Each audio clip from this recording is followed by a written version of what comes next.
Pune rave party प्रकरणी महत्त्वाची update. Kharadi rave party प्रकरणी एनडीपीएस कोर्टामध्ये परत सुनावणी सुरू झाली आहे। अतिशय महत्त्वाची अपडेट आपण पाहतोय।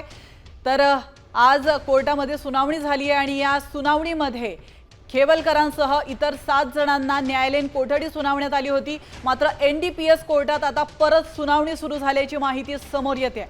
पुणे रेव पार्टी प्रकरणी अतिशय महत्त्वाची अपडेट आपण पाहतोय।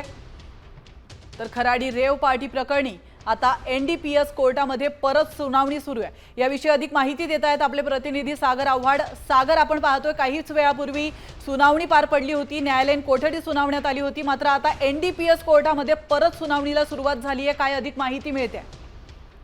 नक्कीच आपण जर पाहिलं तर रेव पार्टी प्रकरणातील जे आरोपी आहेत या 6 आरोपींना न्यायालयाने न्यायालयीन कोठडी दिली। न्यायालयीन कोठडी झाल्यानंतर आरोपीच्या वतीने जामीन मिळण्यासाठी एनडीपीएस कोर्टामध्ये अर्ज जो आहे तो दाखल केलेला होता। त्याच्यावरती आता सुनावणी सुरू असतानाच आपल्याला पाहायला मिळतंय। एकंदरीतच जर पाहिलं तर एनडीपीएस नुसार ही केस खरंच दाखल होते का, असे अनेक प्रश्न जे आहेत ते कोर्टासमोर वकिलांनी उपस्थित केलेले होते।